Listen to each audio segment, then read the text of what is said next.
É isso aí, estamos de volta com mais um Papo nas Estrelas e hoje a gente vai falar sobre o 5º episódio de Sonhos Elétricos, chama Real Life, Vida Real.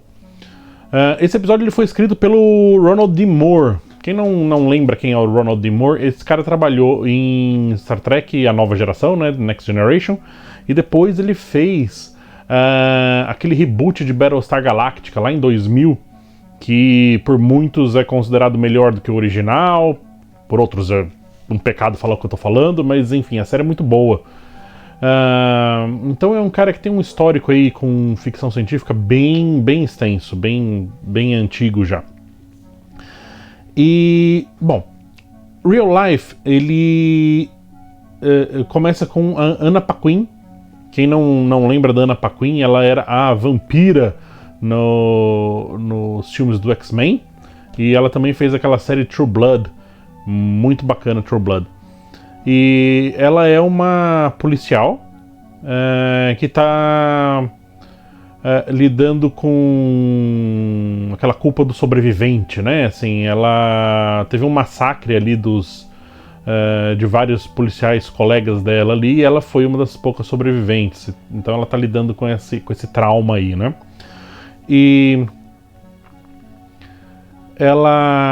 o colega dela tá ali com ela e ele fala pra ela, olha, você precisa de umas férias e tal, você precisa descansar e não sei o que lá, você não tá bem, não sei o que lá. E quando ela chega em casa, a mulher dela fala a mesma coisa, né? Olha, você precisa de umas férias e tal. Só que tem uma diferença, a mulher dela, ela trabalha, ela é uma desenvolvedora de realidade virtual, e eles desenvolveram um sistema de realidade virtual que basicamente a pessoa tira férias dela, da vida dela. Então ela vai virar outra pessoa nessa realidade virtual. E enfim, ela realmente vai poder ter uma outra vida durante um período de tempo, né? E enfim, assim ela decide fazer o teste lá por umas horas assim para ver como seria, né? E ela entra numa outra vida onde ela é o Terrence Howard. Quem não lembra do Terrence Howard, ele era o Rhodey no primeiro Homem de Ferro, filme da Marvel. E basicamente a vampira virou o War Machine. E, enfim, ele é um cara que está lidando também com um trauma. E ele tá lidando com esse trauma da esposa ter sido assassinada, e ele meio que sai dando uma de vigilante, assim, dando uma de Batman e caçando o assassino da esposa dele.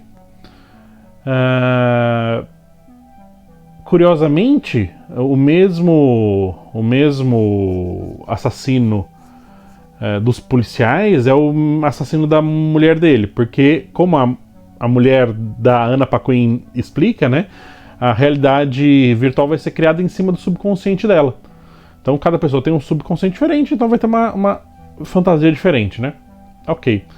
Então eles estão procurando basicamente o mesmo cara. Mas as semelhanças entre as realidades não param por aí.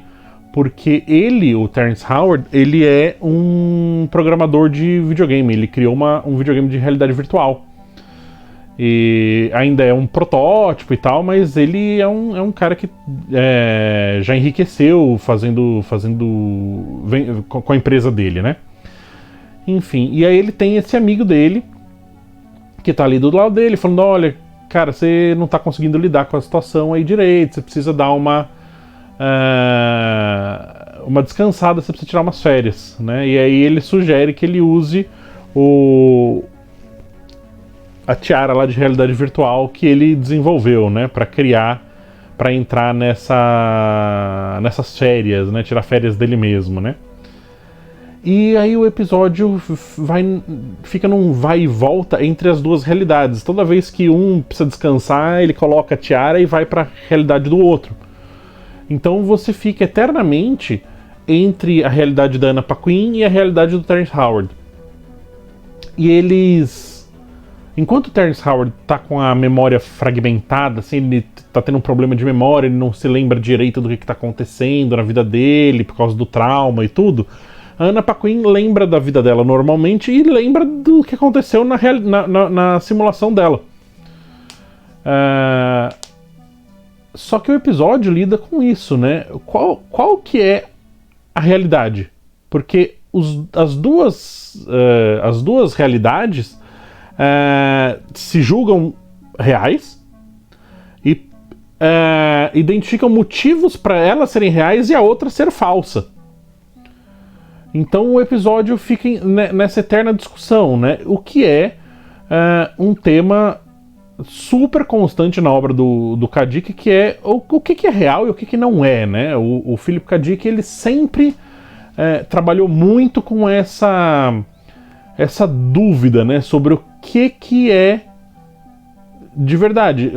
A realidade ela é definida pela nossa percepção, né? Aquilo que a gente percebe ao nosso redor.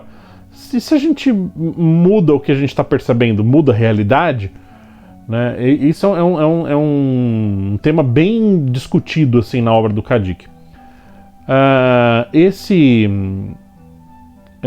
Assim, o Philip K. Dick foi um escritor tão influente, tão importante para a ficção científica, que parece que, assistindo esse episódio, fala: eu já vi essa história antes, né? E de fato a gente já viu.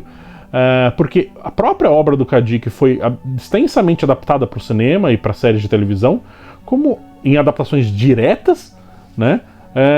Como em adaptações não diretas. O cara só vai lá e pega o conceito, pega a ideia e cria a história dele, mas assim,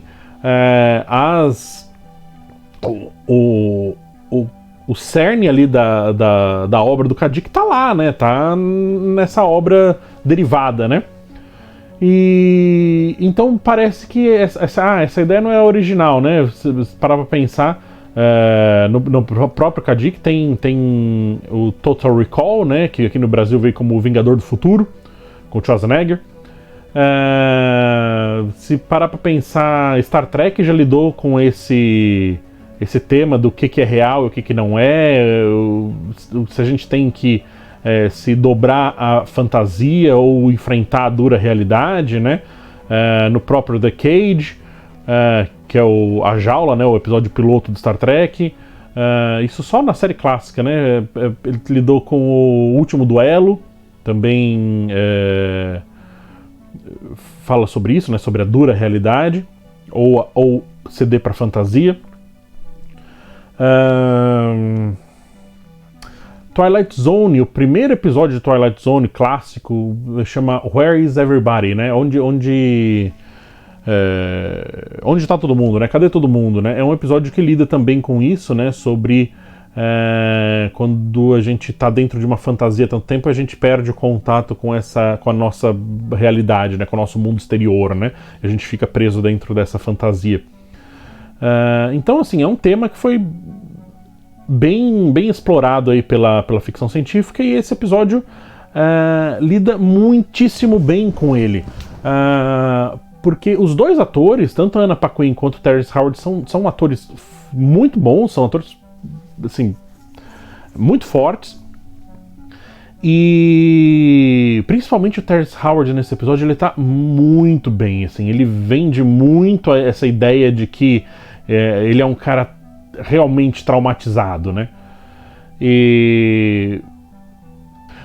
Então, tem uma hora que a Anna Paquin tá discutindo com a esposa dela sobre a realidade, sobre ela achar que ela é a simulação, né? E que a outra vida, né? A vida Terrence Howard, que é de verdade. E a esposa dela, aliás, ela usa um argumento que ela fala: essa vida aqui é muito perfeita, né? Essa vida aqui é muito impalpável. Poxa, eu sou uma policial lésbica do futuro num carro voador, né? E quando você coloca sob essa perspectiva, né? Isso que eu achei legal. Mesmo a nossa vida de hoje em dia, a nossa vida corriqueira de hoje em dia, né? Pode parecer um sonho para a vida de alguém no passado, né? Pô, os caras têm uma enciclopédia no celular, né, que tem todas as informações do mundo. As pessoas conseguem falar com pessoas do outro lado do mundo a qualquer instante, instantaneamente. Então, assim, a nossa realidade hoje, você coloca 30 anos atrás, 40 anos atrás, é quase mágica as coisas que a gente tem hoje em dia, né? A gente andar de avião, pô, a gente tá sentado numa cadeira no céu, né? E é uma coisa corriqueira, né? É uma coisa que a gente vê todo dia, a gente faz parte da nossa normalidade, né? Mas você pega uma pessoa do passado, essa nossa realidade é mágica. E eu achei esse argumento muito bom, assim, mas sob essa perspectiva que ela estava se julgando já uma simulação, né? Realmente a realidade dela era uma coisa absurda, né? Então provavelmente a realidade do Terrence Howard era real. E por um outro lado, na realidade do Terrence Howard tem um argumento de que não, você está querendo voltar para a realidade, ficar na realidade da Anna Paquin, né, essa realidade simulada da Anna Paquin, porque lá a sua esposa está viva. Lá você tem a sua esposa. E você não está disposto a viver uma vida de sofrimento sem ela, né? É muito interessante como os dois lados da história têm razão sobre seu ponto de vista, assim, né? Muito bacana, muito, assim, um episódio muito sólido, um roteiro muito bem escrito, muito preciso nas colocações dele, tanto assim, em todas as colocações, tanto em uma vida quanto na outra, né? Enfim, por esse tipo de episódio que a gente gosta de assistir ficção científica, sabe? Porque é ficção científica de verdade, com F e C maiúsculos. Gostei muito desse episódio. Vou dar 4 estrelas para esse episódio. E, enfim, quero assistir o próximo instantaneamente. Vou assistir agora, saindo daqui. Obrigado por me aturar por mais um episódio e nos vemos no futuro.